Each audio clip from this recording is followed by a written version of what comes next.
Assalamualaikum warahmatullahi wabarakatuh. Selamat pagi semuanya. Kita berjumpa kembali. Jangan bingung kenapa saya salam lagi karena ini baru mulai direkam. Ya, kita akan lanjutkan kuliah kita dari hari Senin kemarin. Hari Senin kemarin kita sudah belajar sedikit tentang induktansi ekuivalen dan osilasi elektromagnetik yang berasal dari rangkaian L dengan C. Ya. Nah, sekarang kita akan lanjutkan ke bagian arus bolak-baliknya. Oh, duduk dulu, Mas. Ini kenapa nih, kok? Aduh, kasihan. Kenapa? Keseleo ya? Itu benar-benar keseleo ya? Aduh, ini videonya jalan nanti. Anda tahu ya kenapa ya? Ya, kita akan lanjutkan aja. Semoga dia agak tenang. Nah, kemarin saya ulangi sedikit ya, yang kemarin di akhir perkuliahan. Jadi kita bayangkan, misalkan ada satu loop kawat gitu, ditaruh di antara dua medan magnet seperti seperti pada gambar. Di sini saya tambahkan ada X dan U di sana, maksudnya karena yang namanya magnet itu kan nggak ada yang singular ya, atau nggak ada yang monopol. Ketika kita ada loop magnetik atau loop kawat di situ, ini bentuknya emang di sini kotaknya ini ya, plain, tapi maksudnya ini adalah loop kawat.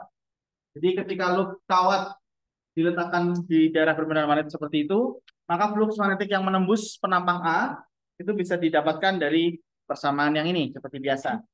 Sehingga kalau kita bicara soal GGL induksi yang muncul pada loop kawat, itu muncul ketika kita menghitung perubahan flux persatuan waktu atau turunan persatuan waktu dari BA cos theta. Dari persamaannya, ya dari persamaannya, untuk membuat GGL induksi tidak nol, ya untuk membuat GGL induksi tidak nol, pilihannya ada empat. Yang pertama adalah medan magnetiknya berubah terhadap waktu. Yang kedua, luas penampangnya berubah terhadap waktu. Kayak kemarin ya, kalau Anda masih ingat kasus yang masuk, ya kan luas penampang yang ditembusnya berubah terhadap waktu. Atau yang ketiga, sudut sudut antara vektor permukaan plat dengan medan magnet berubah terhadap waktu. Artinya arah normalnya diubah, bisa diputar, bisa digeser atau apapun gitu ya. Atau yang keempat tentu saja kombinasi dari ketiganya. Bisa satu dua, satu tiga, dua tiga, atau dua dan seterusnya. Atau semuanya berubah juga akan menyebabkan gagal induksi. Nah, sekarang kalau misalnya kasus kita kembali ke yang di sini, ya, medan magnetiknya itu berasal dari magnet yang sama.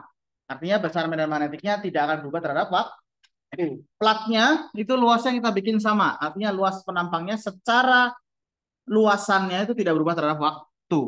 Cuma kalau misalnya di sini platnya kita putar, lalu plat yang diputar tersebut, ya, bukan plat maaf, loop kawat yang istilahnya loop kawatnya itu kita putar dengan kelajuan sudut atau kecepatan sudut tertentu, di mana kemudian dari plat loop kawat tersebut dihubungkan ke resistor di situ. Karena dia diputar, maka sudut antara vektor normal dari loop dengan medan magnetik itu akan berubah dengan sebanding dengan omega. Kalau kita bilang omeganya konstan. Sehingga kalau kita lihat B-nya konstan, A-nya konstan, tapi θ-nya tidak konstan atau fungsi waktu. Jadi kalau kita substitusi, kita akan punya dapatkan GGL-nya akan sama dengan BA omega sin omega T. Atau kita bisa dapat GGL induksinya itu tidak konstan, tapi berbentuk sinusoidal atau kita sebut sebagai tegangan bolak-balik. Nah, bagusnya tegangan bolak-balik artinya apa? Besar arusnya secara maksimum itu konstan, hanya konfigurasinya yang berubah. Emang yang paling dekat tuh yang paling jauh memang ya. Ya kan tinggalnya di asrama, tapi kan karena paling dekat itu memang paling jauh dari kampus. Kalau begitu, Bang. Yang paling jauh itu adalah yang paling dekat, karena mikirnya kan, oh, kalau tidak berangkat segera nanti terlambat. Tapi ya udahlah, mau dikomentari juga sudah terlambat ya kan, sama aja. Ya, jadi GGL induksinya itu berupa tegangan bolak-balik. Artinya ketika kita hubungkan dengan resistor seperti di samping itu, kita akan dapati GGL induksinya berbentuk seperti ini ilustrasinya. Ya, Tadi kenapa kalau bilang arus maksimum? masih arus maksimumnya kan ada dia punya arus maksimum, tapi dia arahnya bolak-balik. Jadi nilainya nggak mungkin lebih dari sesuatu. Ya, maksimum itu cuma pasti puncak terjadi. Ya, betul. Ya, dia maksudnya saya bilang tadi dia punya arus maksimum, tapi arah konfigurasinya bolak-balik. Maksud saya tadi begitu. Mungkin nggak terlalu jelas. Ya, jadi nilai arusnya itu punya nilai maksimum tergantung dari B, dari A, dan dari omega. Tapi konfigurasinya atau istilahnya arahnya itu bolak-balik. Maksudnya positif dengan minimum negatif ini bukan arusnya negatif ya, tapi arah arusnya itu terbalik berbeda dengan arah arus yang sebelumnya. Jadi kalau yang pertama itu searah dengan jarum jam, kalau misalnya bayangkan ya, kalau misalnya Anda putar ke sini, nilai sinusnya itu kan kalau waktunya bertambah, nilai sinusnya bertambah, maka DGL-nya positif. Tapi ketika waktu tertentu, nilai sinus bisa negatif kan? Arusnya negatif. Artinya kalau positif itu kita definisikan searah jarum jam, maka ketika dia negatif, berlawanan arah jarum jam. Nah, sekali lagi kalau namanya arah arus di sini, positif dan negatif itu sebenarnya tidak terlalu ketat ya. Yang penting kalau satu arah kita ambil dia positif, kebalikannya dia negatif. Ya. Nah, ini juga sama. Ini sebenarnya cuma kasus yang lain aja. Tapi yang jelas saya mau fokus di mana bagaimana bila ada loop kawat, kemudian kita putar dengan kelajuan tertentu, dengan frekuensi tertentu, lalu kemudian setelah kita putar, kita hubungkan dengan sebuah resistor atau hambatan di situ, maka resistor tersebut pada dasarnya juga akan terus mengalami arus. Besarnya punya nilai maksimal yang sama, hanya arah arusnya yang bolak-balik dengan periode tertentu. Nah, sekarang kalau kita bayangkan, bayangkan kalau periodenya sangat kecil atau frekuensinya sangat besar, artinya bolak-baliknya sangat cepat, maka kita bisa bayangkan ini tuh seperti nyala terus. Karena untuk resistor, kita bisa bayangkan mau kutubnya positif negatifnya dibalik, selama dia muncul arus, dia akan nyala. Ya, ada hambatannya. Ya. Jadi artinya ini salah satu sumber tegangan ya yang dia tidak konstan. Ya, dia tidak konstan, dia berubah terhadap waktu, tapi perubahannya itu periodik sinusoidal. Ya. Nah, kenapa ini jadi istimewa? Karena ini sangat berbeda dengan sumber GGL atau tegangan yang kita tahu sebelumnya. Karena sumber GGL yang sebelumnya itu hanya satu arah saja, dari kutub negatif ke kutub positif, konstan besarnya, ya, konstan besarnya, dan arahnya ke satu arah terus-menerus sampai GGL-nya habis. Nah, gara-gara GGL yang konstan tersebut, kita punya beberapa konsekuensi. Ya, ketika dihubungkan dengan resistor, mungkin semuanya nggak ada masalah. Tapi ketika kita hubungkan dengan kapasitor dengan induktor, ya, jika dihubungkan dengan kapasitor, ketika kapasitor penuh, maka arus ditutup. Ketika tunak kan arusnya putus ya, karena tidak bisa terisi lagi. Kalau induktor, terakhir kita mempelajari bahwa pada saat awal dihubungkan, arusnya akan dilawan oleh arus induksi. Sehingga artinya kalau kita pakai GGL yang biasa, ya kita pakai GGL yang biasa, arus dari GGL tersebut itu akan dihambat oleh kapasitor juga oleh induktor. Maka pada dasarnya kapasitor dan induktor itu punya sifat menghambat arus listrik. Ya, ada hambatannya. Ya sama kalau kita bicara soal resistor. Resistor kan sebenarnya kita bilang hambatan kan. Besar kecilnya resistor itu menentukan besar kecilnya arus ketika dihubungkan dengan baterai. Cuma secara langsung arus itu berhubungan dengan resistansi dari resistor. Hanya kapasitor dan induktor tuh enggak. Dia punya sifat yang lain. Nah, kalau sumber tegangannya seperti ini, berubah-ubah terus setiap saat secara periodik, maka bisa jadi sifat yang dimiliki oleh kapasitor dan induktor itu bisa dialihkan menjadi hambatan yang lain. Artinya yang dulunya menghambat arus itu tidak mengalir, sekarang tidak lagi menghambat arus yang mengalir.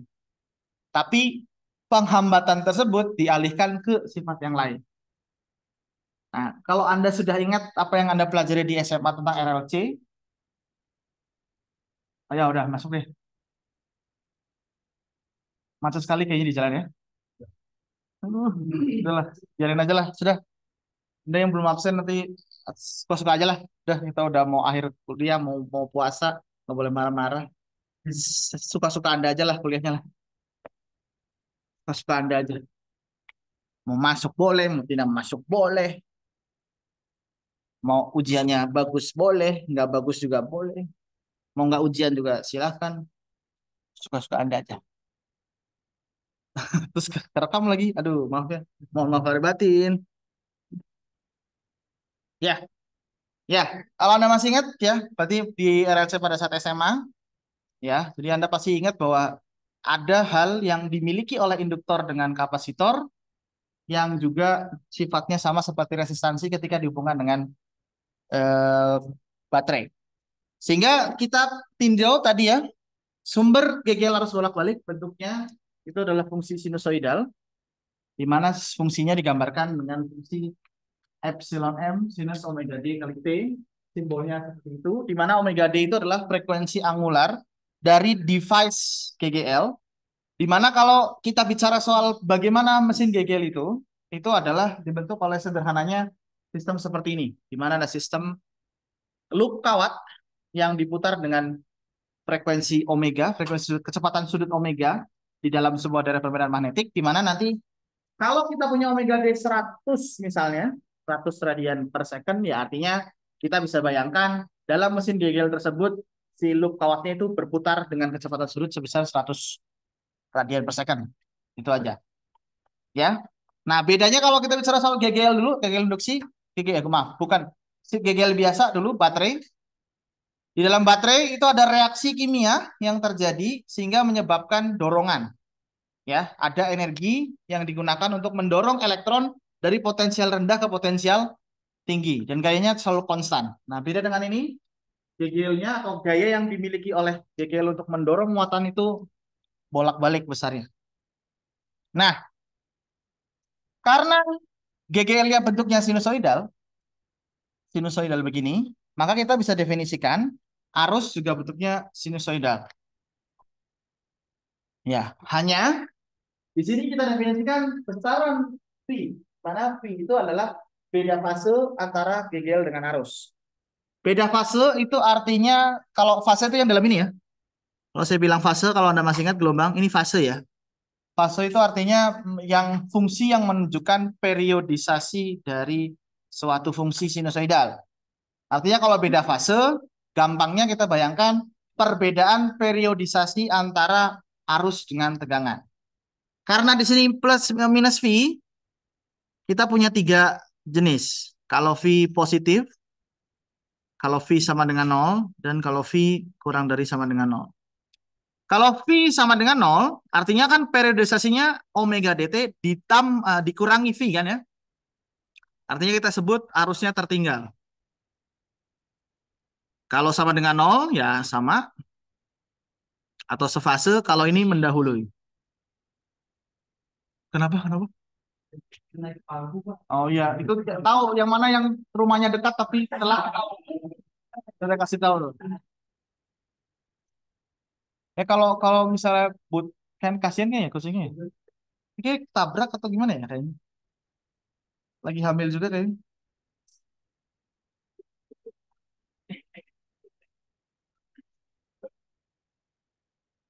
Ya, boleh boleh keluar aja Pak.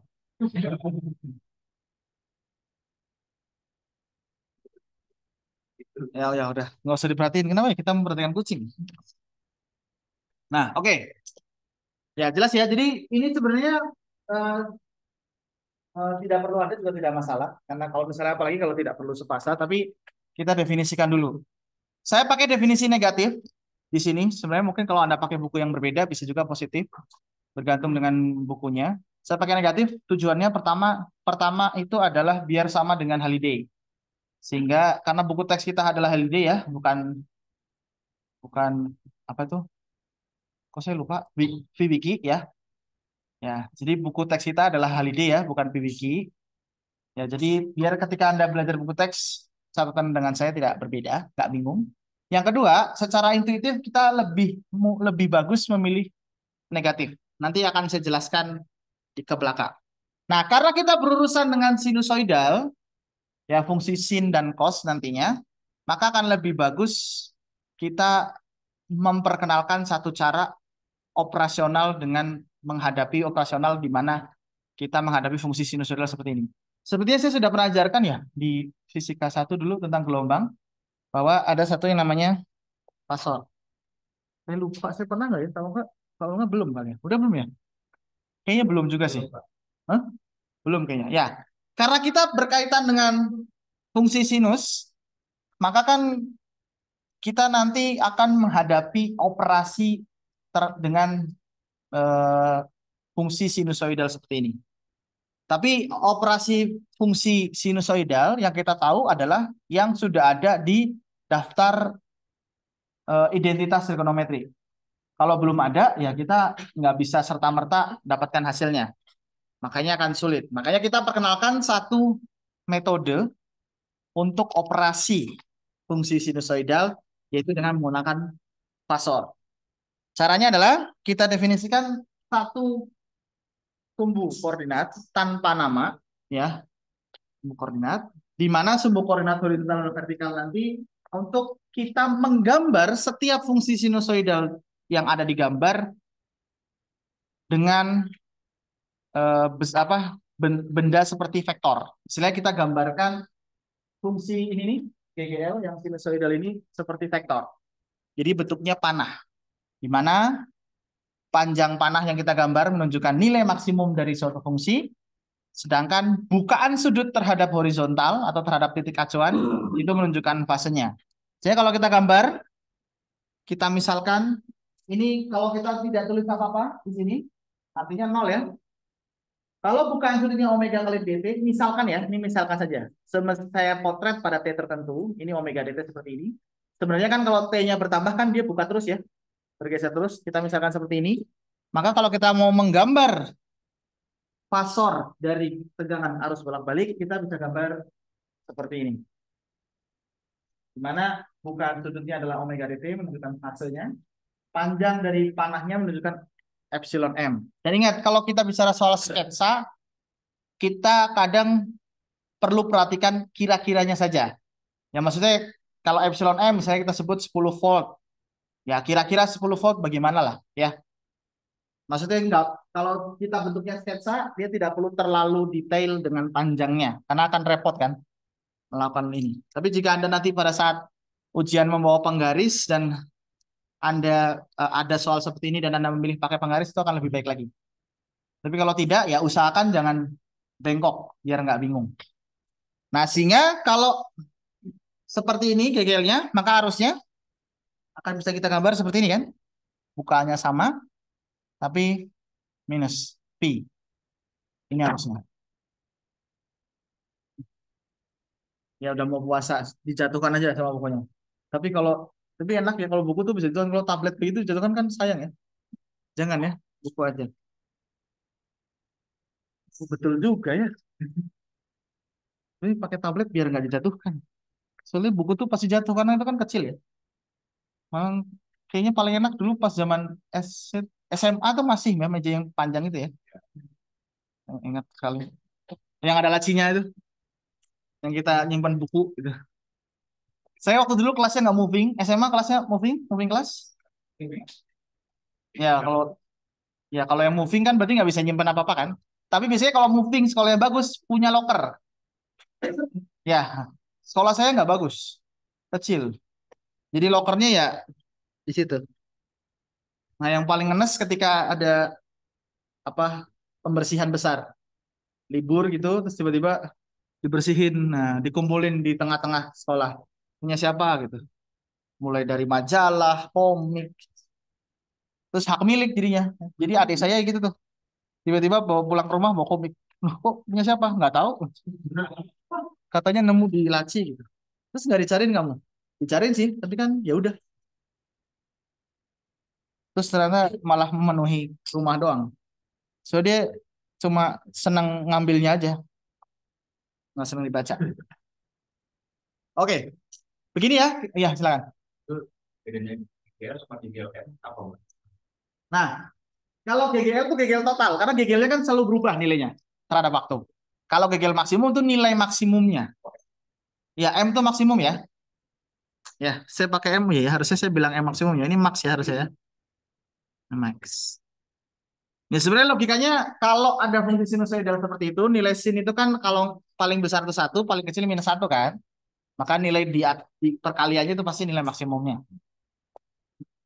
Oke, ini gambarnya ya. Oke, di sini saya kasih minus, saya kasih dia tuh putar searah jarum jam karena konvensinya kalau ada sudut fase minus itu artinya diputar searah dengan jarum jam. Kalau positif dia berlawanan dengan arah jarum jam. Dan ingat ini itu adalah garis bantu saja. Artinya garis bantu ini bisa Anda definisikan sebagai sudut fase berapapun. Contohnya masih gini. Kalau misalnya saya bikin fasor di sini saya langsung definisikan omega d dikalikan t. Ya, misalnya saya langsung definisikan seperti ini. Maka GGL-nya bisa kita gambar dengan sejajar sumbu horizontal. Nah, sedangkan yang arusnya itu bisa saya gambar di sini. Ya Allah, hilang semua. Loh, kok hilang?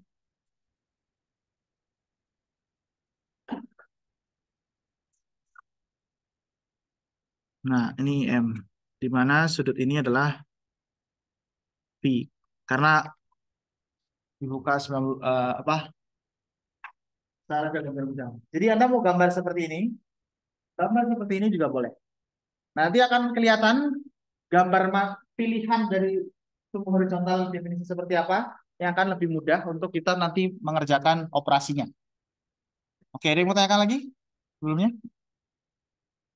Kalau tidak ada, kita mulai dulu dengan bagaimana bila GGL ini dihubungkan dengan masing-masing komponen yang sudah kita kenal. Atau kita tinjau dulu kasus untuk 3 rangkaian sederhana. Untuk pertama, itu rangkaian resistif atau resistor saja. Itu di mana sumber GGL itu dihubungkan dengan R. Ya, jadi ini harusnya bolak-balik ya. Saya gambarnya harusnya ada 2. Ya, jadi harusnya bolak-balik. Kenapa ya? Karena GGL yang bolak-balik tentu saja. Tapi kita anggap saja ke- pada suatu kesempatan ketika GGL-nya arahnya ke atas, ya arusnya arahnya ke bawah. Begitu pula kebaliknya ya, sebaliknya. Dan kita namakan tegangan di ujung-ujung resistor itu adalah tegangan R. Kalau kita tinjau dengan aturan loop, kita bisa dapatkan bahwa GGL dari baterai itu akan sama dengan tegangan dari resistor. Sederhana saja, nggak ada yang salah. Sehingga tegangan dari resistor itu akan sama dengan GGL bolak-balik yang kita tahu sumbernya. Ya, ini nggak terlalu menarik ya. Kita dapatkan arus yang mengalir melalui resistor itu bentuknya tinggal kita bagikan dengan R saja karena definisi dari resistansinya. Sehingga arus maksimum yang melalui resistor itu akan sama dengan besar tegangan R maksimum dibagi dengan R. Untuk kasus yang ini, tegangan R maksimumnya adalah GGL maksimum. Ya, untuk kasus ini GGL maksimum. Ini masih ada nggak sih? Enggak. Oke, langsung. Untuk kasus ini epsilon M dibagi dengan R. Ingat, untuk kasus ini saja ya. Kalau bukan kasus ini bisa jadi bukan berbeda. Tapi yang jelas yang pasti VRM dibagi dengan R. Ya, kalau kita gambar secara fasor, Anda bisa lihat untuk VR itu VRM sin omega dt. IR, VRM R sin omega dt. Artinya fase dari tegangan pada resistor itu sama dengan fase pada arusnya. Artinya dia berimpit.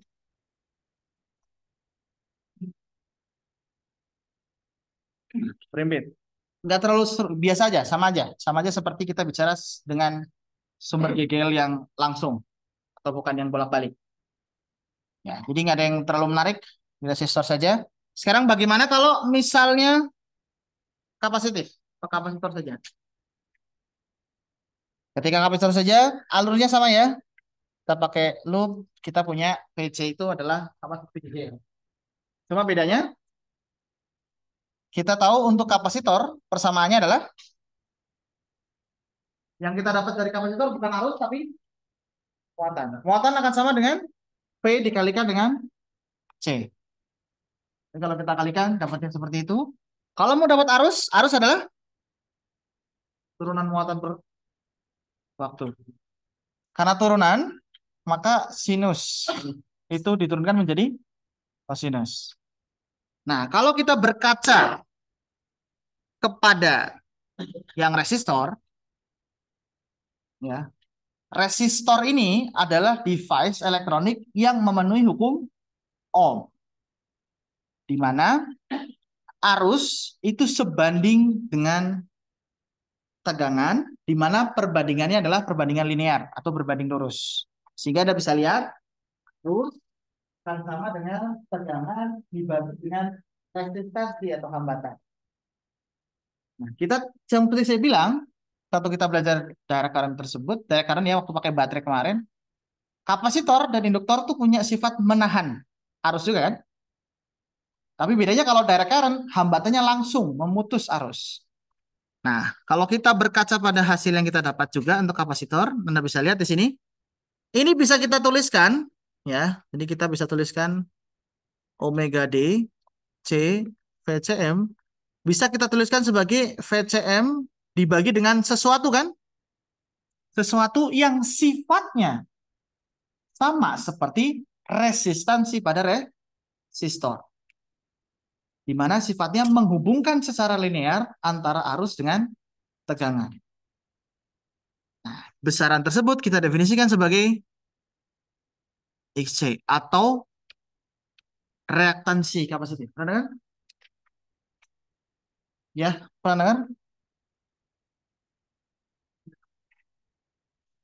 Reaktansi kapasitif itu pada dasarnya secara besaran itu adalah suatu parameter yang berhubungan dengan kapasitansi kapasitor yang sifatnya sama dengan resistansi resistor sehingga menyebabkan kapasitor bisa memenuhi hukum Ohm ketika dihubungkan dengan tegangan bolak-balik.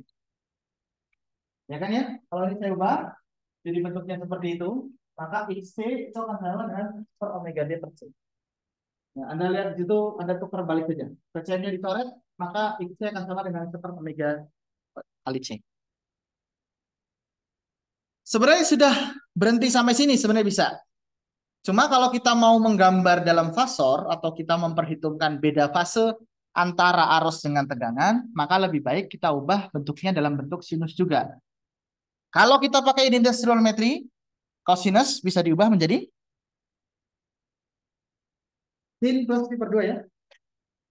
Atau kalau kita melihat tinjauannya seperti bentuk persamaan arus yang pertama tadi, pakai yang minus, maka pi atau beda fase antara arus dengan tegangan adalah minus pi per 2. Karena tadi bentuk arus kita kan sinus omega dt minus pi kan? Kalau di sini sudah plus, artinya V-nya adalah minus pi per 2. Dengan ICM akan sama dengan ICM divided dengan sting. Nah, kalau kita gambar dengan fasor, saya gambar ini omega dt. Di sini ada DGL-nya, sedangkan beda fasenya ini anggap 90 derajat ya. Saya gambarnya kira-kira saja. Ini anggap 90 derajat, maka ini saya.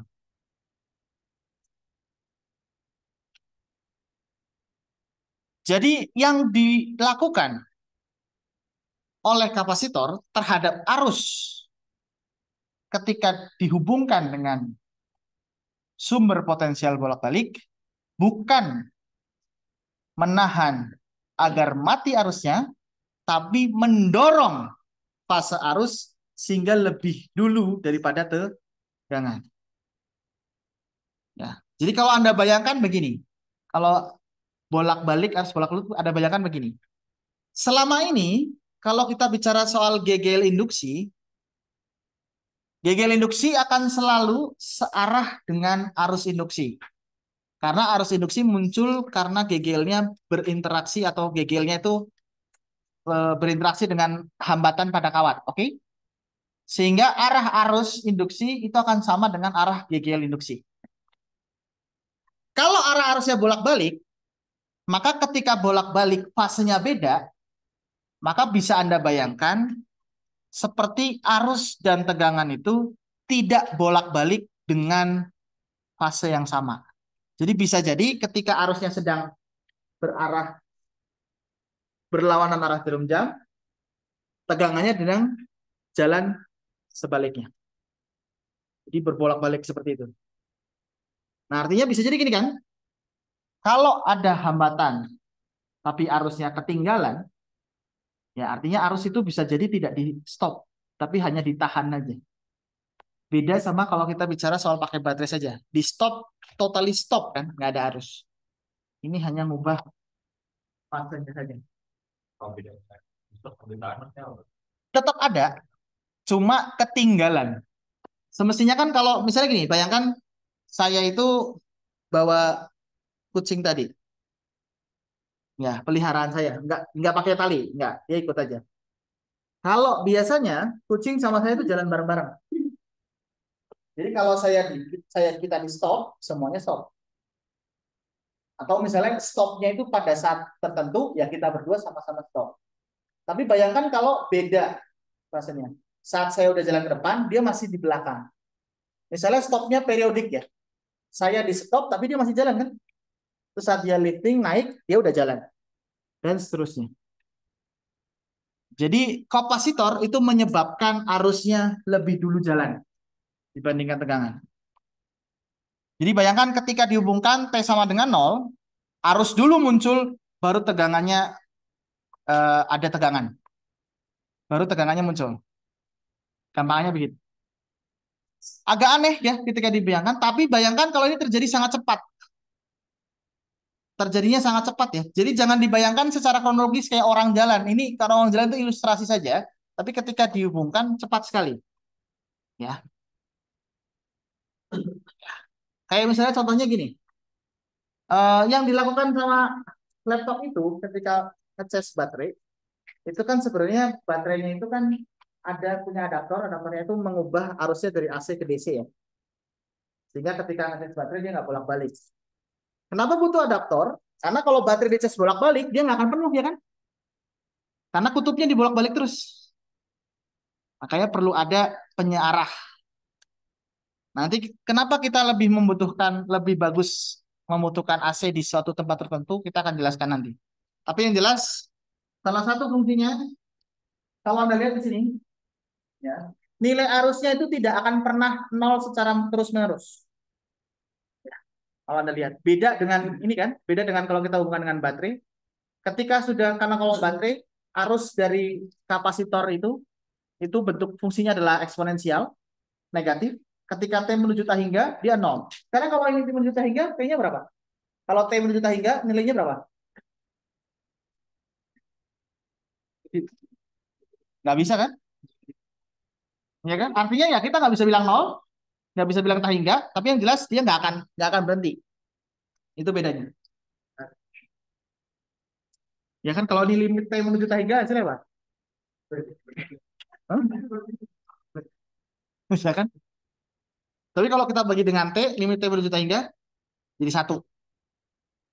Jadi kalau kita rata-ratakan fungsinya, jadi ke satu nilai kan? Konvergen kan? Tapi nggak nol. Oke, ini baru, ya silakan. Kenapa itu kan cos omega t-nya kenapa diubah ke sin omega t plus ya plus 90 derajat? Kenapa enggak 90 derajat min omega t? Karena kita mau bandingkan dengan yang di atas. Jadi kita mau kasih acuan omega t plus atau minus berapa. Jadi kita pilih ini untuk istilahnya mendapatkan acuan dengan omega t di atas. Tujuannya itu mau beli. Nah, 90 minus omega dt sebenarnya sama saja, nggak ada masalah. Cuma ibarat kata kita jadi nggak bisa membandingkan dengan di atas. Karena tujuan kita mengubah ke sinus itu adalah kita ingin mencari tahu berapa beda fase antara arus dengan tegangan. Jadi informasinya akan lebih bisa kita dapat kalau kita ubah bentuknya seperti ini. Karena kan jelas ya omega dt plus V. Karena sebenarnya kalau kita pakai cosinus juga sudah cukup. Kan karena cosinus jelas dia punya beda fase dengan sinus 90 derajat. Cuma agar kita bisa lebih mudah mencari, maka kita pilih bentuk seperti ini. Ditambah begini ya, di sini saya pilih fungsi GGL-nya itu adalah sinus omega dt. Bisa jadi nanti di soal yang lain fungsi GGL-nya itu bukan omega dt saja, tapi omega dt ditambah sudut tertentu. Ya, paham maksudnya nggak? Jadi bisa jadi nanti fungsi kita di sini nggak omega dt saja, tapi GGL sin omega dt plus omega dt-nya atas di atas plus V0 misalnya. Ya, yang ini itu kita sebut sebagai fase awal dari GGL-nya, jadi device-nya saja. Nanti ketika kita bahas, kita dapatkan arusnya, ya, itu ya kita akan tetap tulis dalam bentuk plus V0. Nah, nanti baru dijumlahkan.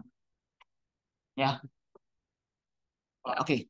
Kalau beda fase antara GGL dan arus harus negatif. Kita pilih bentuknya, kita pilih pakai tanda negatif di sini. Biar intuitif. Maksudnya intuitif gini kan. Soalnya kan di sini kalau V-nya itu lebih dari 0, maka ini negatif kan. Artinya kita sebut tertinggal harusnya. Kalau sama dengan 0 fase, kalau kurang dari 0, jadi plus mendahului. Sekarang nanti kan kita lihat ya, untuk mencari V itu ada yang namanya kita mencari faktor daya. Bukan faktor daya. Istilahnya fase.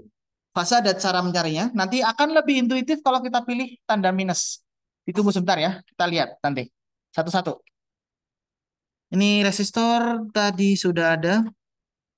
Kapasitor. Ada yang mau tanyakan lagi soal yang kapasitor? Kalau tidak ada, kita ke yang satunya. Yang terakhir yaitu induktor saja.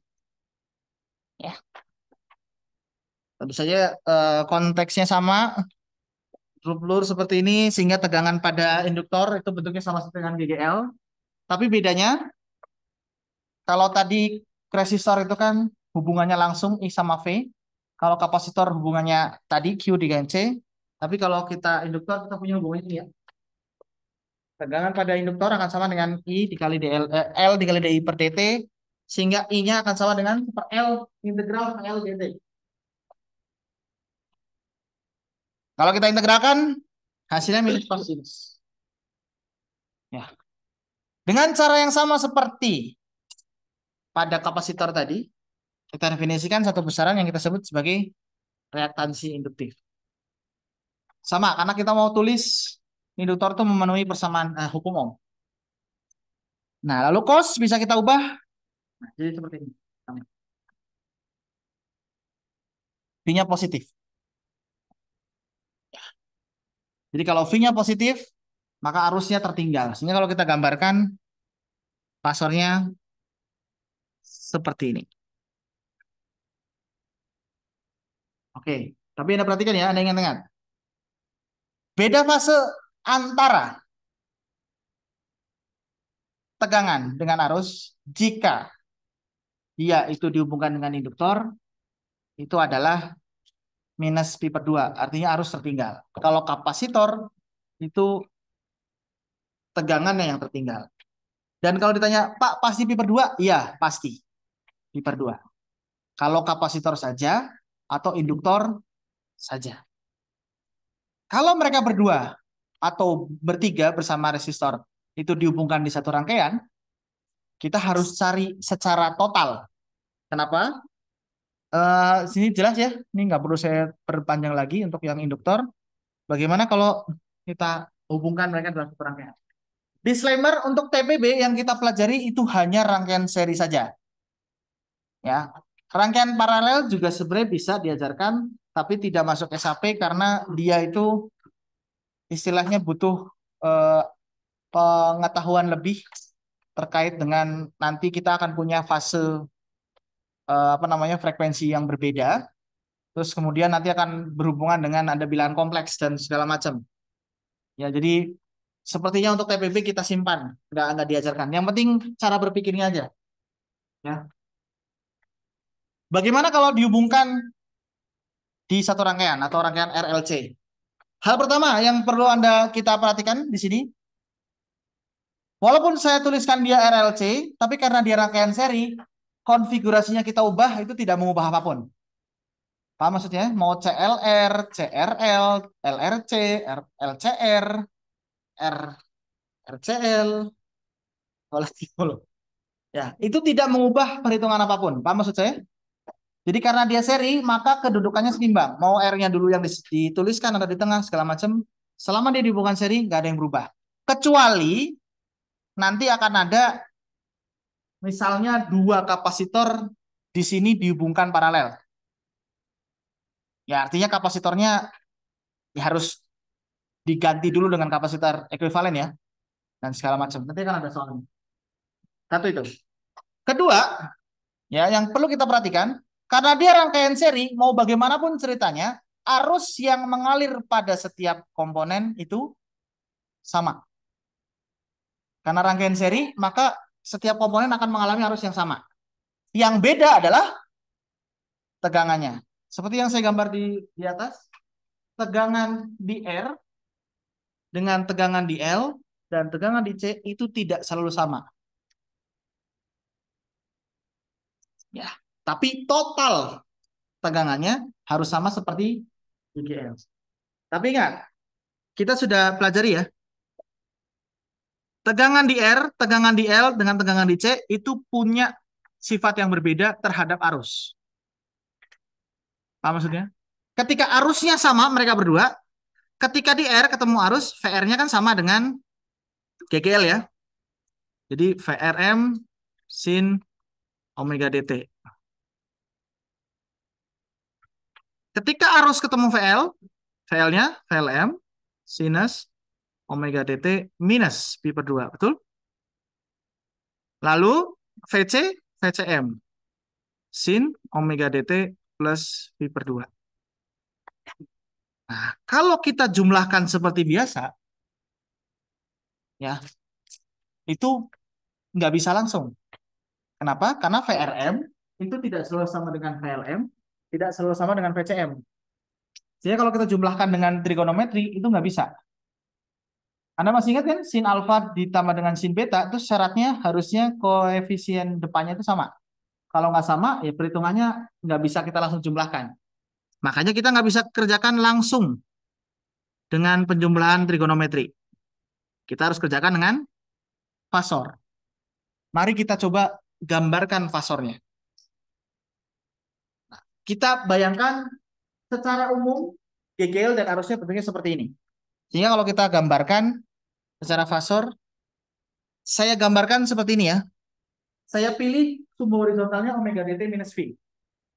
Artinya arus itu arahnya ke sini, betul? Betul nggak? Arus arahnya ke sini. Oke, bisa dipahami di sini? Saya gambarkan arus arahnya ke sini. Lalu kita gambarkan satu sekarang. Kalau dia ditambah pi, maka ini adalah pi itu bisa plus bisa minus. Ini saya misalkan dia plus saja. Tapi untuk tegangan yang lain, kalau R dia akan selalu sefase dengan arus. Sehingga dia kita gambar ke kanan. Oke, bisa kelihatan yang hijau di sini? Dia sefase dengan arus. Kalau induktor mendahului arus sebesar 90 derajat. Jadi saya gambar ke sini. Kalau kapasitor dia tertinggal dari arus sebesar 90 derajat. Dia seperti di sini. Nah, sudah kelihatan ya? Sudah bisa kelihatan bahwa karena bagaimana tegangan R, tegangan L, dan tegangan C berperilaku terhadap arus yang sama itu berarah berbeda di fasornya, dan fasor itu kita bisa operasikan sama seperti vektor, maka untuk mencari arus atau hubungkan dengan arus, kita bisa dapatkan bahwa GG induksi kuadrat akan sama dengan PLN kuadrat atau PLN kurang PCM. Anda bayangkan gini, penjumlahan vektor dari R dengan vektor dari VLM dan vektor dari PC itu harusnya sama dengan GGL kan? Ya enggak? Tapi Anda tahu yang R itu sejajar dengan horizontal, yang L ke arah atas, yang I ke arah bawah. Secara vektor, total dari GGL akan sama dengan komponen horizontal kuadrat ditambah dengan komponen vertikal kuadrat. Makanya komponen horizontal itu cuma yang R saja. Tapi komponen vertikal, yang L arahnya ke atas, yang C arahnya ke bawah. Ya, yang saya perlu saya wanti-wanti, ini memang langsung kuadrat. Tapi ini hati aja, ini dikurangi dulu baru dikuadratkan. Kenapa? Karena ini komponen total yang vertikal. Nah, kalau kita substitusi dari apa yang kita sudah punya, PRM itu kan sama dengan IM dikalikan KR ya. Saya cuma ambil dari yang slide sebelumnya saja. Ya, VLM itu IM dikali XL, PLM ini. Lalu IM kuadratnya bisa kita keluarkan. Kalau kita kumpulkan. Nah, artinya kalau kita akarkan, kita yang punya tegangan sama dengan arus dikalikan dengan sesuatu kan. Menurut hukum sesuatu tersebut akan sebanding dengan hambatan atau resistansi kan. Nah, tapi karena dia kombinasi dari resistansi dan reaktansi setiap komponennya, kita akan sebut sebagai impedansi. Pernah dengar? Masih ingat di SMA impedansi Z? Nah, ini dapatnya dari sini. Jadi ketika ada rangkaian RLC, maka kita bisa ganti RLC ini jadi satu. Seperti satu, apa istilahnya, device lain dengan impedansi sebesar ini. Ya, ada yang mau tanyakan dulu? Impedansi. Nah, oke. Ini baru besar impedansinya. Artinya besar apa namanya hambatan atau reaktansi ekuivalen. Nah, sekarang bagaimana kita mencari V akhirnya? Kalau kita kembalikan ke sini ya.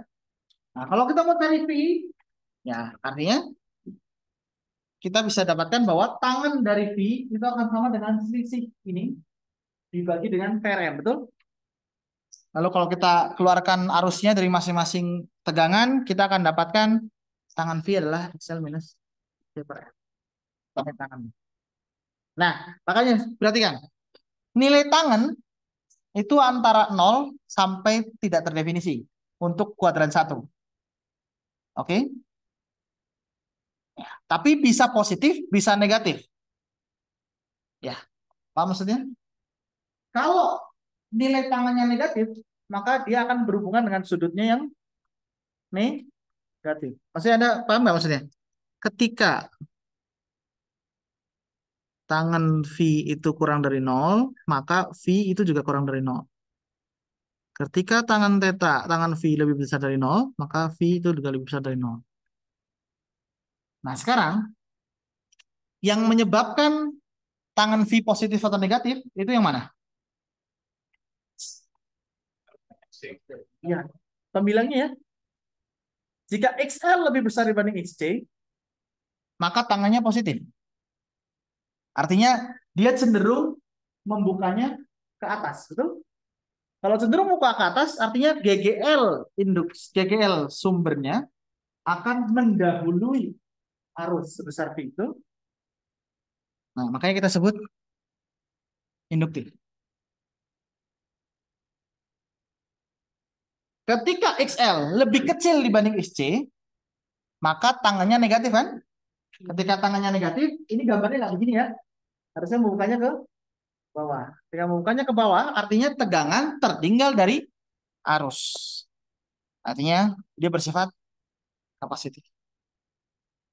Itulah mengapa tadi kita lebih intuitif milih arusnya pakai negatif. Paham maksudnya nggak? Sekarang gini, Anda ingat ya, jadi saya tulis sini ya. I itu adalah IM sin omega dt minus V. Tujuannya apa? Tujuannya pada saat kita mencari tangan dan kita mendapatkan sudut V-nya, itu langsung secara intuitif kita bisa tebak tanpa harus bolak-balik. Kita lihat. Saya ulangi lagi. Ketika XL lebih kurang dari XC, ketika XL lebih besar dari XC, maaf, maka di atas ini positif ya. Tangannya positif, sudutnya positif. Karena sudutnya positif, maka tegangan mendahului arus kan? Atau arusnya tertinggal, betul? Maka kalau kita pilih langsung negatif, saya masukin positif, jadi minus di situ. Paham maksudnya? Jadi kita sudah tahu bahwa arusnya tertinggal. Karena yang ini V-nya itu menunjukkan si sudutnya si KGL. Jadi kalau di situ kita nggak pakai minus, harus dibalik kan? Paham maksudnya nggak? Harus dibolak-balik. Atau nulisnya nggak pakai minus begini, tapi omega dt-nya plus V. Itu akan lebih repot lagi. Jadi kenapa di Holiday itu dipilih, dan kenapa saya bilang Holiday karena ini bukan apa yang saya ambil ya. Saya ambil dari Holiday. Holiday kenapa memilih ini minus? Karena secara intuitif biar kita nggak bolak-balik ngafalinya. Paham maksudnya nggak? Oke, saya dapat V-nya positif. Saya masukin ke persamaan arus. Oh, jadinya arusnya negatif. Paham maksudnya? Oh, jadi arusnya ketinggalan dibandingkan tegangan. Jadi kan sama saja kan? Kita bilang arus ketinggalan dengan tegangan itu mendahului kan sama aja kan? Nah, kalau yang negatif juga sama. Ketika kita dapat ininya lebih kecil dibanding C, ininya negatif, kita substitusi jadi positif kan? Arusnya mendahului. Sama saya seperti ininya tertinggal. Oke, jadi itu sifatnya ya. Jadi kalau nanti ada soal sebuah rangkaian RLC induktif. Nah, itu artinya secara nilai XL itu lebih besar dibanding XC. Lalu fasa rangkaiannya itu positif. Jadi ketika dimasukkan harus disesuaikan. Nanti akan ada soalnya. Nah, pertanyaan selanjutnya. Bagaimana kalau misalnya XL sama dengan XC? Kalau XL sama dengan XC, maka tangannya sama dengan 0. Jika tangan sama dengan 0, maka sudutnya sama dengan 0. Nah, sudah sama dengan 0. Itu yang kita sebut sebagai keadaan resonansi. Keadaan resonansi itu jadi istimewa kenapa? Ketika XL kurang dari XC, ya, ketika XL kurang dari XC, atau saya lanjutkan, kalau XL sama dengan XC, maka kita dapatkan omega D sama dengan super omega D, dan keadaannya didapat ketika omega D sama dengan seperangkat RLC. Apa yang terjadi? Z-nya akan sama dengan R. Artinya ini adalah Z minimum ya? Ya, Z minimum betul? Anda ingat, Z sama dengan akar R kuadrat ditambah XL dikurangi dengan XC kuadrat. Mau XL lebih besar dibanding XC atau XC lebih besar dibanding XL minus XC itu pasti angka kan? Apalagi kalau dikuadratkan, pasti positif, betul? Sehingga Z itu pasti akan sama dengan R kuadrat ditambah sesuatu kuadrat, betul? Dan itu akan selalu lebih besar dibandingkan R. Tapi ketika XL sama dengan XC, XL minus XC sama dengan 0, Z sama dengan R. Ya. Maka untuk rangkaian RLC, keadaan resonansi ini adalah keadaan saat Z-nya minimum. Kalau Z-nya minimum artinya arusnya maksimum. Itu yang kita sebut sebagai keadaan resonansi. Jadi kalau ada rangkaian RLC, kita set ya dengan arus bolak-balik, XL dengan XC-nya maksimum. Nah, kalau Anda di sini grafiknya Anda bisa lihat omega D dibandingkan dengan omega. Nah, omega itu apa? Kalau Anda masih ingat, omega D itu adalah omega device yang sebanding dengan seberapa cepat tadi loop itu diputarkan di medan magnetik. Tapi seperakar LC, Anda masih ingat? Seperakar LC itu apa? Frekuensi natural ya dari osilasi elektromagnetik kan? Anda masih ingat yang ini? Saya balikin slide-nya deh. Ini.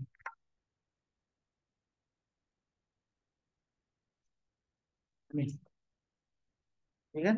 Ketika hanya rangkaian LC saja, maka secara natural ketika kapasitor dikasih energi dari baterai, dia akan menserah terimakan energi antara L dengan C dengan frekuensi seperakar LC. Kalau device GGL-nya disetel sama dengan seperakar LC yang dihubungkan dengan dia, maka RLC tersebut akan punya masuk dalam rangkaian resonansi. Bedanya gimana? Maksudnya bedanya? Bedanya omega D sama omega. Omega D itu device-nya GGL. Kan tadi kan nggak, sebenarnya nggak ada hubungannya dengan super LC. Nggak ada. Beda. Kalau omega super LC itu kan omega ketika kita osilasi elektromagnetik kemarin itu loh. Ketika kapasitor diisi energi dihubungkan dengan L, maka dia akan saling tukar menukar energi kan, energi listrik dengan medan magnet dengan frekuensinya akan sama dengan seperakar LC. Artinya secara natural kalau ada L dengan C dikasih energi, mereka akan serah terima dengan frekuensi seperakar LC. Kalau ternyata dihubungkan dengan sumber GGL ini, ketika GGL kita setel frekuensinya ke W omeganya seperakar LC itu, maka rangkaian tersebut akan masuk ke apa namanya? Keadaan resonansi. Di mana keadaan resonansi itu adalah keadaan di mana Z-nya minimum dan arusnya maksimum. Ya. Satu hal yang bisa diambil dari pelajaran rangkaian ini adalah ya, pelajaran hikmahnya, bukan pelajaran hikmahnya. Secara logikanya seperti ini. Setiap device itu punya sifat masing-masing, betul? Dalam ketika dia arus dia punya sifat masing-masing. Tapi ketika apa namanya? Ketika dihubungkan dengan sesuatu yang bisa kita atur nilainya, kita bisa maksimalkan atau optimumkan kondisi tersebut. Artinya kalau kita berbicara pada sistem yang ada di dunia ini, yang ada sistem fisiknya, ya, akan selalu kita bisa cari set optimum dari kombinasi setiap para variabel. Jadi artinya dimanapun nanti Anda bekerja, gitu ya, untuk mencari optimasi dari sebuah konfigurasi, maka kita harus pelajari karakteristik dari setiap parameternya. Oke, ini salah satu contohnya. Kita udah belajar dengan sampai berbusa-busa tentang resistansi. Kita belajar juga berbusa-busa soal kapasitor, tentang sifatnya. Kita belajar berbusa-busa soal induktor. Tapi yang dicari kemudian optimasi. Di dunia manapun terkait dengan engineering, mau Anda di dunia manapun nih, ya mungkin di dunia Anda ya, kalau saya boleh bilang, optimasi itu kan dicari ya, optimasi, efisiensi itu dicari. Tapi optimasi dan efisiensi itu akan bisa didapat kalau kita udah tahu bagaimana sifat masing-masing komponennya. Saya yakin, kalau Anda mau coding atau apapun, Anda mau optimasi sebuah produk, Anda harus tahu produk ini tuh karakteristiknya apa, yang mana yang perlu harus optimasi. Kayak contohnya kalau kita bicara soal ojek online. Ya, ojek online itu kan optimasinya di mana sih? Biar menguntungkan menurut Anda? Kalau mau mengcoding algoritma, kalau mengcoding algoritma terkait dengan ojek online, itu parameternya apa aja? Customer kan? Istilahnya di daerah itu seberapa banyak customernya, persebarannya, demografinya. Terus kedua, demografi drivernya. Yang ketiga, apa? Bahan bakar, server, apa lagi? Spotnya ya, tempatnya kan? Kan kalau kita bicara soal Bandung, kita bicara soal Cirebon, kita bicara soal Jakarta, pasti beda. Algoritmanya harus beda. Agak tricky kan kalau kita bicara soal gini misalnya. Di Bandung itu kan banyak yang mungkin tebing-tebing, nggak datar gitu loh. Tapi kalau kita bicara soal algoritma penghitungan jarak untuk trip, itu kan jadi nggak adil. Ketika misalnya jaraknya cuma 2 kilometer, tapi sebenarnya dia harus muter. Paham nggak maksudnya? Nanti orang-orang merasa akan terlalu mahal. Customer akan bilang, oh jaraknya segini kok, mahalnya segini. Paham nggak maksudnya kalian? Loh, cuma turun ke situ kok mahalnya segini. Tapi kalau misalnya kita ambil murah atau ambil hitung-hitungan yang jarak, takutnya jadi terlalu murah. Nggak untung. Ya, paham nggak maksudnya? Artinya melakukan optimasi kita harus tahu customer tuh maunya apa, ya kan? Habis itu drivernya itu seperti apa? Mitranya itu mobil kah, motor kah, atau seperti apa? Lalu kemudian geografinya kan? Geografi dan apapun, misalnya macet kah atau apa segala macam. Dan yang terakhir adalah margin. Mau ngambil banyak banyak berapa banyak? Makanya sekarang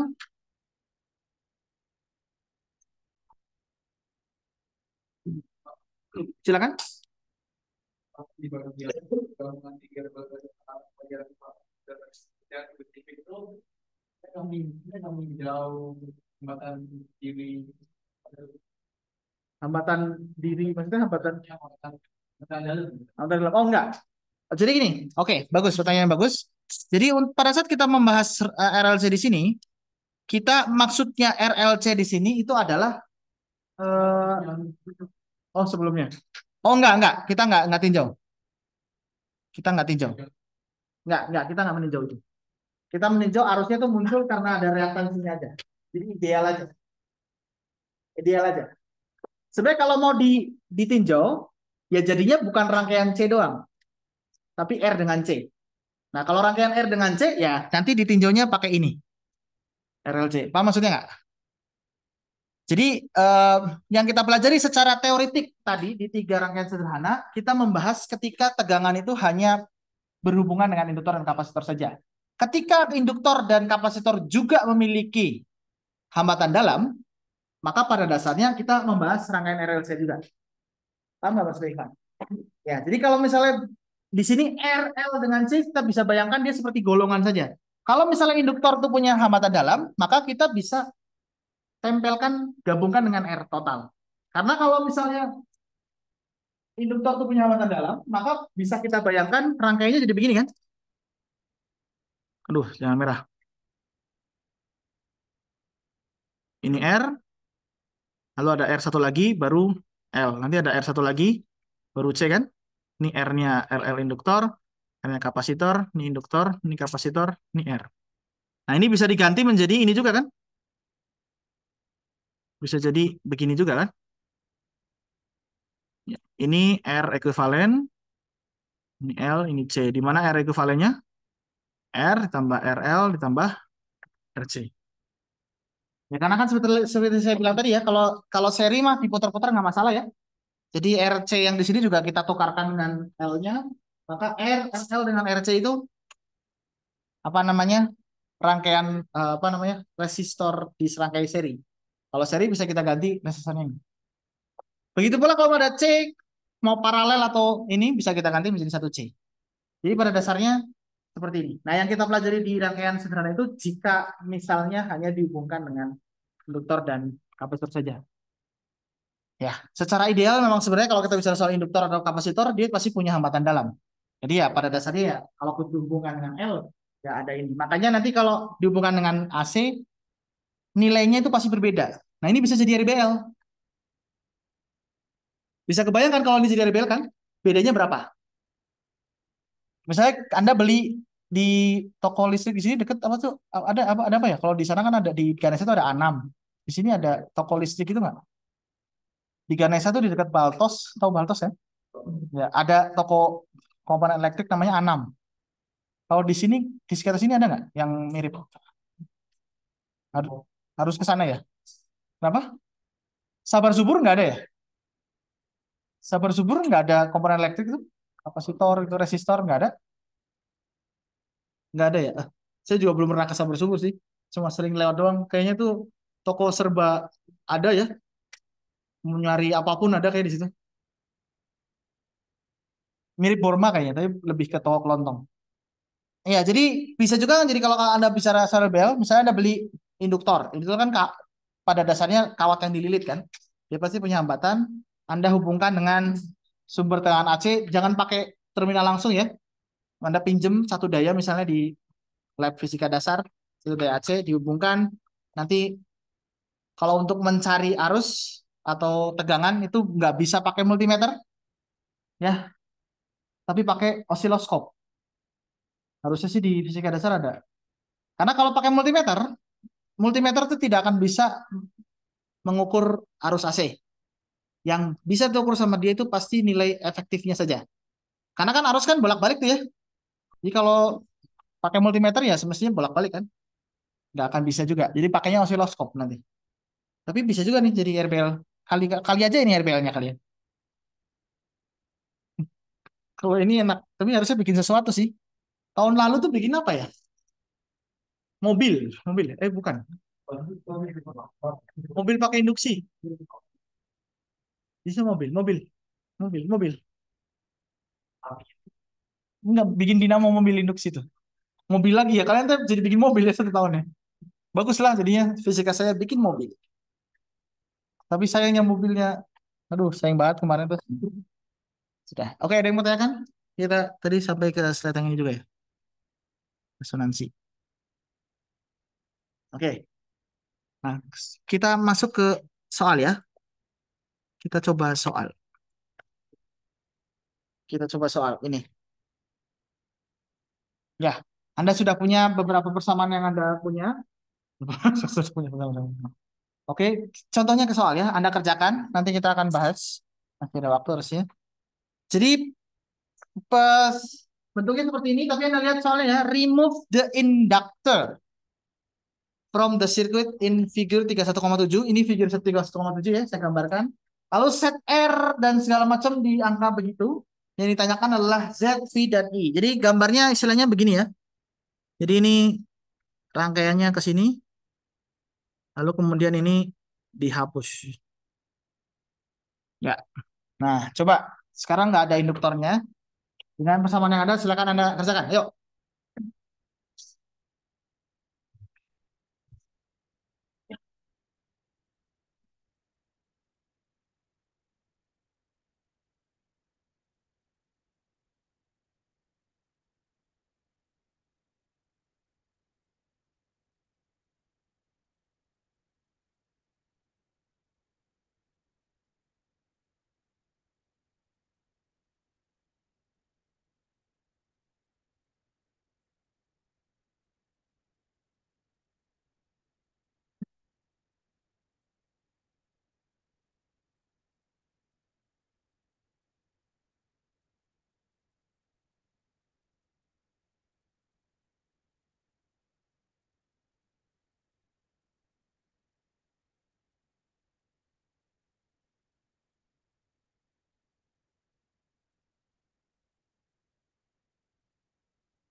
Yuk. Berapa impedansinya?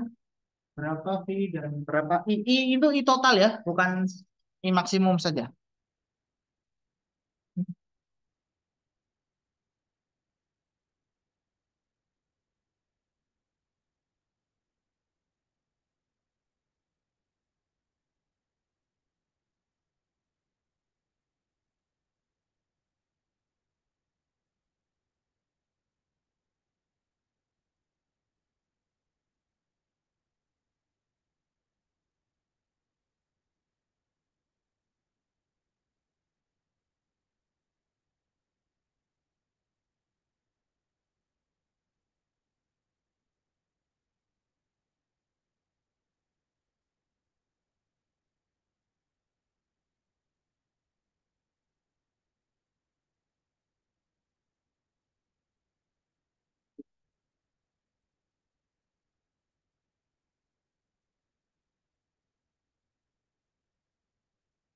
Yang sudah bisa boleh maju ke depan. Hmm. Surya was here. Iyalah. Kalau Surya not here, berarti gelap dong.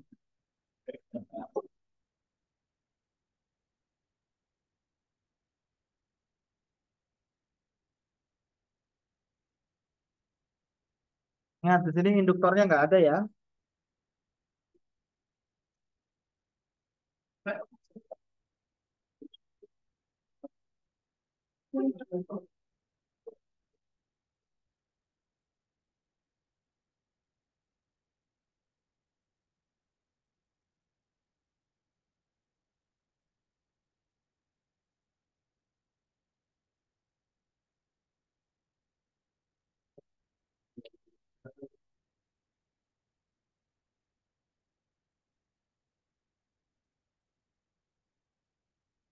boleh ya. Itu orang kerja nggak boleh apa apa.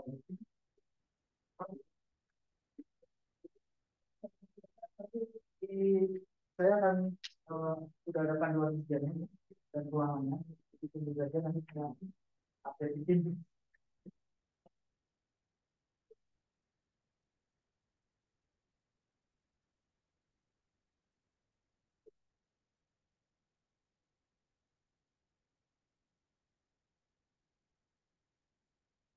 Maksud saya soalnya berarti nggak ada yang nonton ya. Dosen-dosennya sama.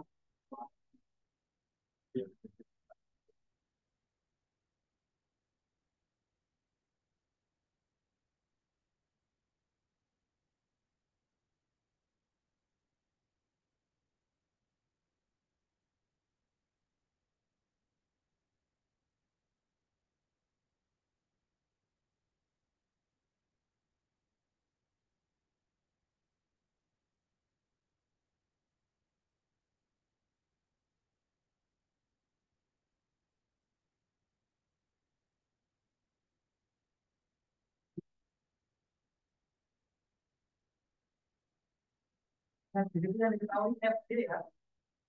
Yang diketahui FD. FD itu frekuensi. Yang kita pakai omega D. Anda tahu omega D dengan FD bedanya apa? 2pi dikalikan F ya. Hati-hati ya. Saya nggak ajarin, saya nggak kasih tahu di persoalan tadi. Karena kita sudah pernah belajar gelombang. Jadi saya anggap Anda sudah paham bedanya F dengan omega. Dan saya pilih ini ya juga untuk itu.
Oke, ada yang sudah ya? C itu tegangannya tertinggal di bagian terus. Ya, kalau misalnya levelnya di bawah, ya di bawah. Itu agak aneh kalau jemput C di bawah tuh aneh. Tapi tertinggal dari arus tegangannya. Nah, jadi kalau arusnya horizontal jadi di bawah gitu.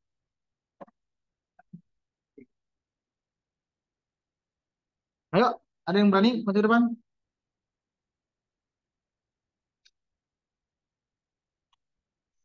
Ada yang berani maju ke depan? Silakan. Mudah-mudahan bisa. Gambar semua ya.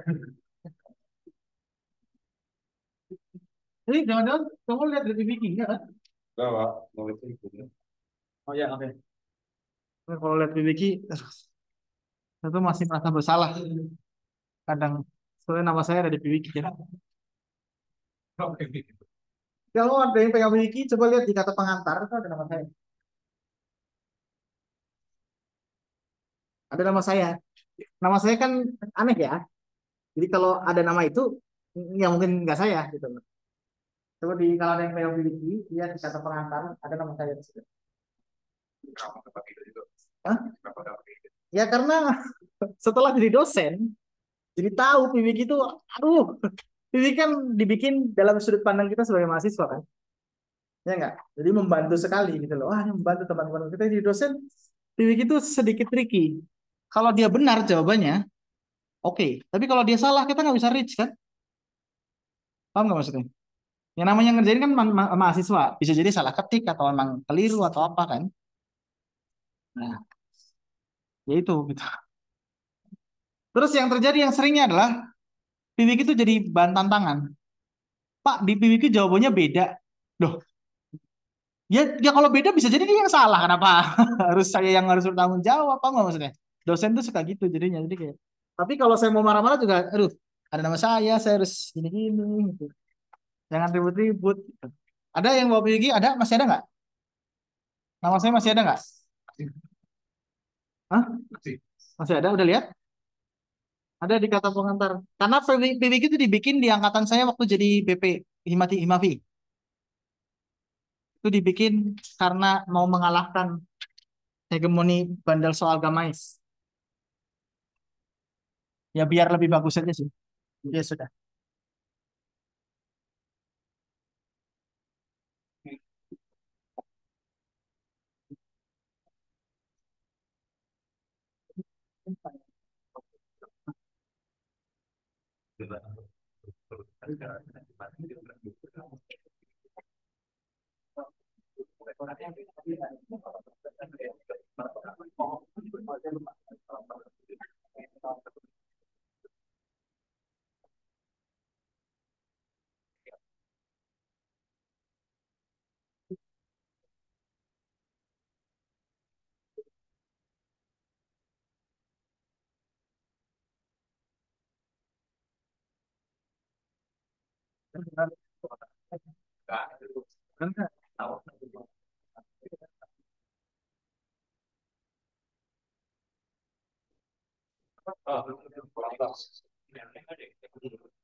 Hati-hati.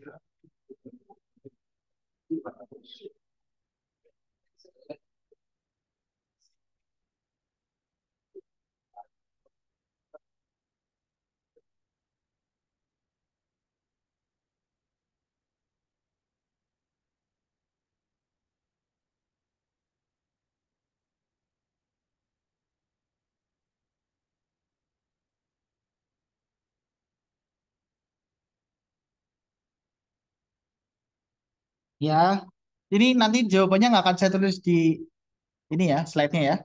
Jawabannya di sini. Jadi buat Anda yang lihat video, Anda nggak hadir, tanya temennya ya.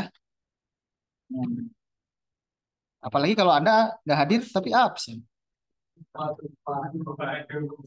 Nah, saya kan ngomong pada Anda yang besok kan. Ini kan video ya. Saya ngomongnya ke video ya, Anda. Ingat,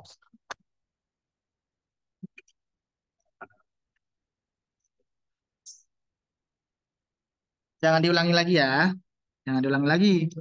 Mohon maaf lahir batin. Ya, maksudnya jawaban untuk nomor ini itu ada di papan tulis ya. Jadi jika Anda tidak dapat, Anda coba cari ke temannya Anda ya, yang nyantet. Ini yang masih siapa di depan? Siapa masnya? Ya, cari Revi ya, Revi. Kalau Anda tidak dapat, tulisnya cari Revi.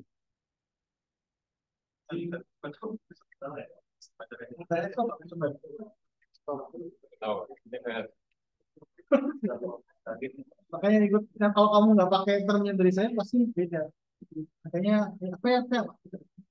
Tegangan. Tegangan apa? Tegangan dari mana? Tegangan dari sumber dari pasar. Pasar ini pasar. Tegangannya kamu ini. Jadi kalau nulis pasar itu nggak boleh bikin nulisnya ini. Ya, kayak tadi. Iya dan nggak ada panas. Kayak tadi dan saya kan gambar kan ada gambar foto. Ini kayak gitu kan. Itu kan holiday. Makanya tadi yang saya bilang holiday itu ada ini kan lewat ini enggak ini makanya itu pas. Ya,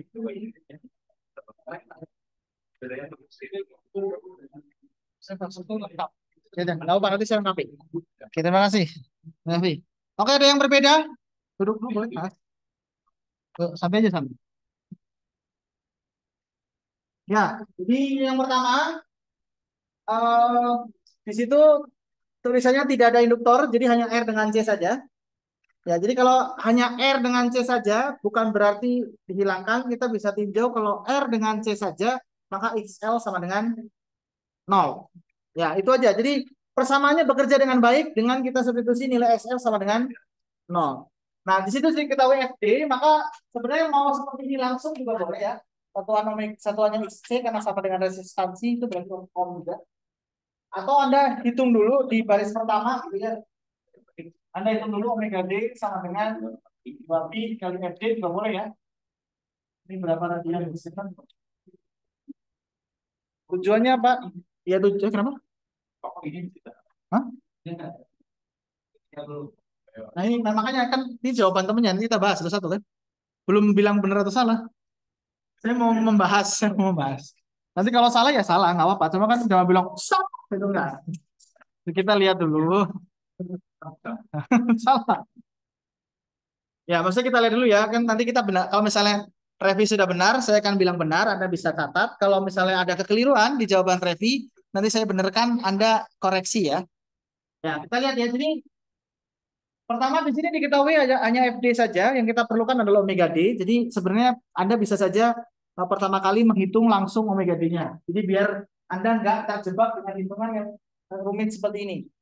Di sini kebetulan Anda tidak tertekan ujiannya dan Anda boleh pakai kalkulator.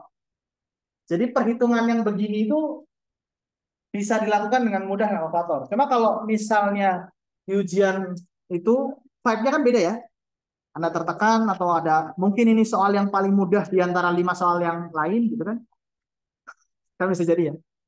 Jadinya kan sini biasanya ini, karena Anda lihat ini soal yang paling mudah dan Anda bisa exciting, ngitungnya terlalu cepat takutnya jadi salah. Paham maksud saya?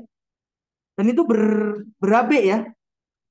Ya, ini adalah nomor untuk bisa farming nilai tapi malah salah. Jadi satu kalau misalnya saya usulkan Anda hitung aja dulu ini. Ya, Anda itu. Untuk di sini saya ambil dari Holiday, jadi angkanya nggak terlalu bagus, tapi saya cukup yakin ketika di ujian angkanya bagus. Nah,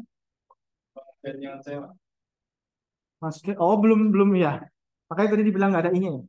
Ya nanti nggak usah. Di sini saya tahu kok lupa. Makanya tiba-tiba cek kok tiba-tiba ini. Udah biarin nggak apa. Nggak fokus makanya kan. Nah, kalau ini ujian kan. Nah, ini adalah contoh. Kalian yang di tempat duduk itu mengerjakan tanpa tekanan, Revi di depan mengerjakan seperti ujian kan? Lupa ya kan?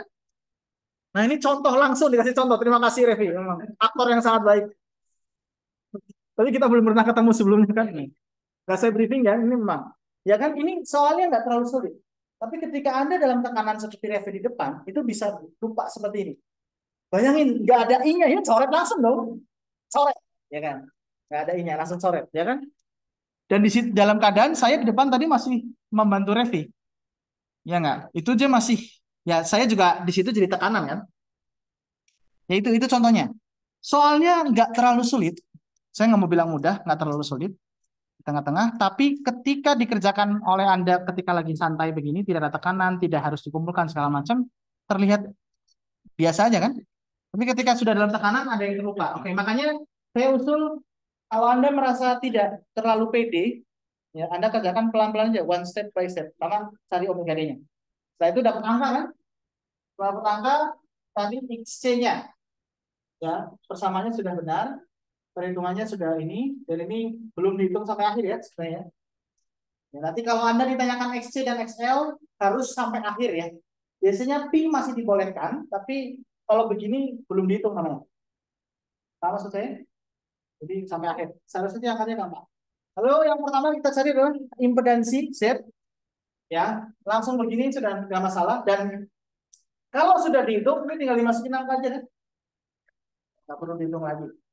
Ini dapat kayaknya hasilnya betul. 266,9 betul. Oh, iya. Ya oke, ini udah betul. Jadi kalau betul ini kayaknya 5 ya. Lumayan kan? Jangan dulu dikasih.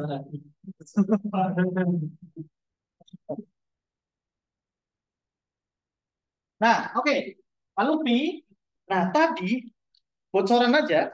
Revi itu nulisnya langsung. Pi sama dengan L minus IC dibagi dengan L. Ya, tadi gitu ya. Coba ingin kalau ujian begini coba. Ya enggak?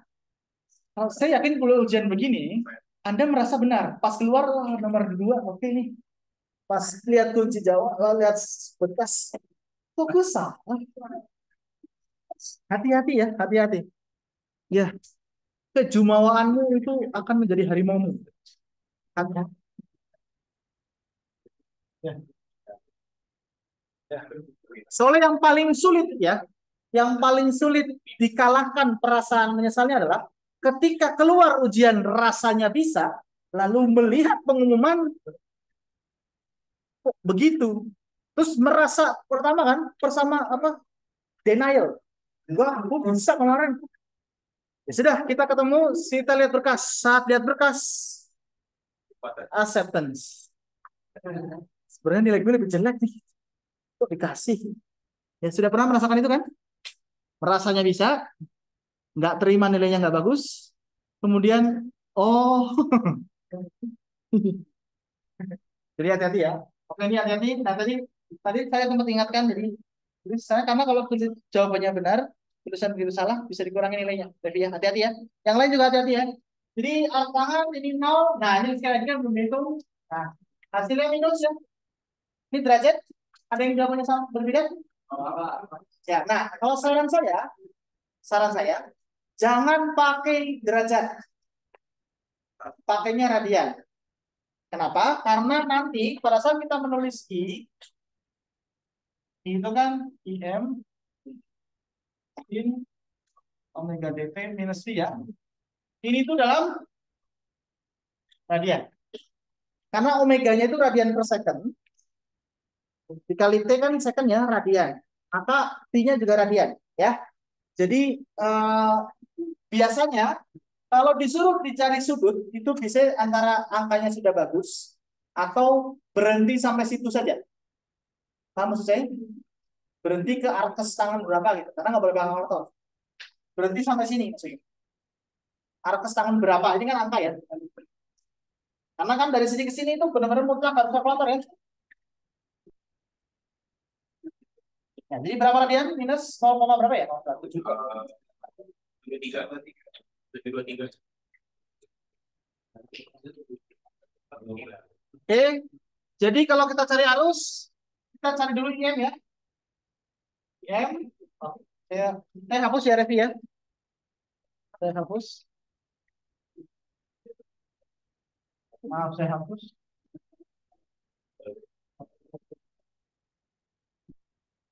Untuk menjawab C, M itu akan sama dengan bagi dengan B. M itu adalah 36 volt, B-nya adalah berapa? 135 ya. Dan dikali sama dengan 0,135. Omeganya itu berapa? Omeganya bisa di spill 2 pi kali 60 ya, 120 pi ya. Dikurangi dengan plus ya, 0,723. Ampernya di depan sini sudah ya. Anda mau taruh di depan sini atau di belakang sana juga boleh. Oke, sekarang faktor ya.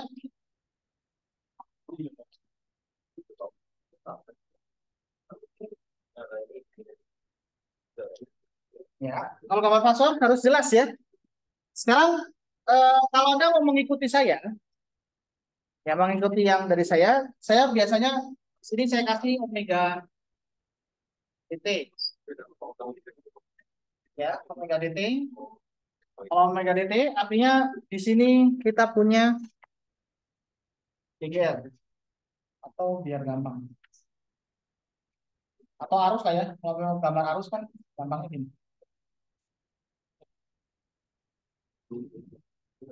Aduh, ternyata belum semua.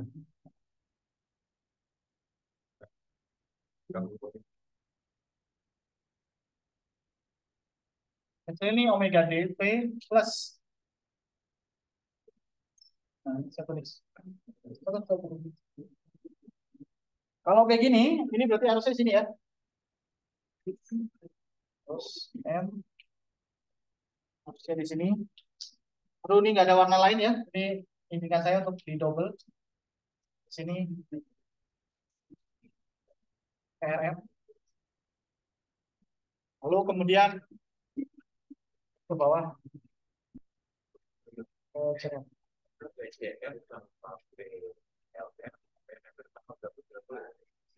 Nah, ini sama dengan 0,7.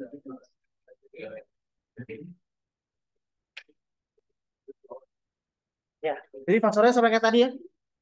Jadi kalau saran saya nggak tahu sih Vicky mau gimana gambar fasornya. Kalau saran saya gambar fasornya ikuti yang begini aja. Ini udah pasti benar. Ya, toh Anda sudah dapat I-nya kan, fungsi I-nya. Anda bisa tulis epsilonnya juga kan.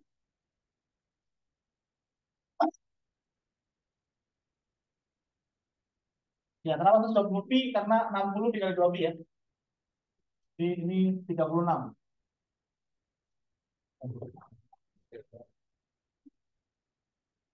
Nah, nanti tapi ingat ini saya pakai warnanya tumpuk juga nggak masalah sih. Ya, silakan. Ya, digambar ini nih. Cuma karena warnanya sama, jadinya numpuk. Harusnya numpuk, bedanya beda kan kalau di situ. Iya, ya nggak kan yang maksimal kan ini. Fasenya kan saya gambar di ini, horizontalnya kan fasenya ini kan. Nah, tegangannya kan tertinggal karena kapasitif kan. Ya kan kan P-nya kan negatif kan. Kalau P-nya negatif berarti kapasitif kan. Tegangannya tertinggal dibandingkan arus kan. Iya kan? Oke. Ada yang bertanya kan? Jelas? Jadi buat Revi ya tadi lihat, buat yang lain juga. Kalau bingung pasor, Anda ikuti yang saya ajarkan aja. Kalau bingung. Kalau Anda sudah punya pemahaman, it's okay. Tapi kalau belum, begini pun nggak masalah.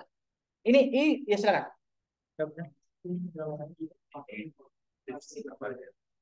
Iya, kalau positif seragam jam, kalau negatif berlawanan jarum jam. Ya, jadi kan sebenarnya ini kan minus ya, karena kan dia berlawanan dengan jarum jam. Nah, karena acuan kita kan ini. Sebenarnya kalau mau digambar dengan cara yang lain, kalau digambar dengan cara yang lain boleh juga. Misalnya saya gambar di sini ya, saya gambar di sini.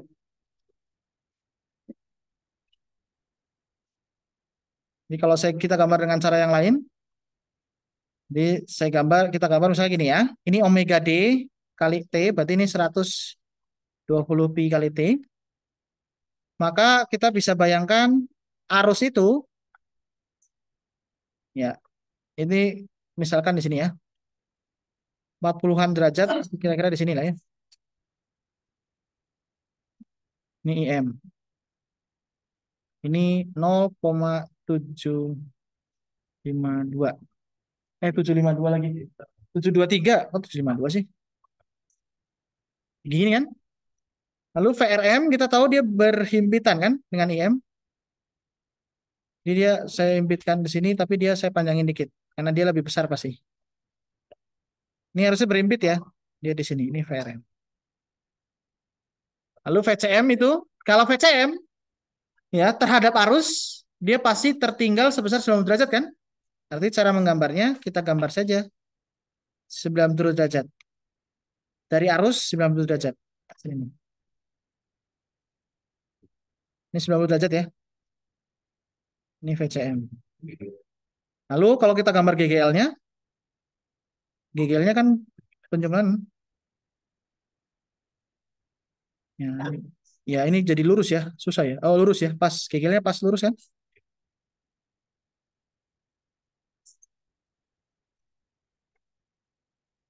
GGL. Ya. Nah kalau yang ini gambarnya itu saya putar 0,73. Jadi Anda mau ambil acuannya omega dt-nya atau omega dt plus V atau minus V boleh. Tapi kan itu jadi nggak kelihatan gampang ya jumlahnya ya. Kalau ini kan jadi kelihatan gampang. Oh, bawah sama ini. Ini. Gitu. Karena sebenarnya harusnya dibalik. Gambarkan dulu fasornya, baru ngitung yang lain. Ya, paham nggak maksudnya? Harusnya gambar dulu fasornya seperti apa, baru dicari Z segala macam. Tapi kan di sini Z dan yang lain kita sudah tahu persamaannya, jadi nggak perlu lagi. Oke, karena waktunya juga, maaf saya ambil waktu Anda 10 menit karena soal ini ya. Harusnya kan selesai. Terima kasih atas ininya, partisipasinya. Kita ketemu lagi di hari Senin. Hari Senin kita mau masuk atau enggak, terserah ya sebenarnya. Nggak ada PR, tapi saya akan provide beberapa soal-soal latihan untuk bisa dikerjakan.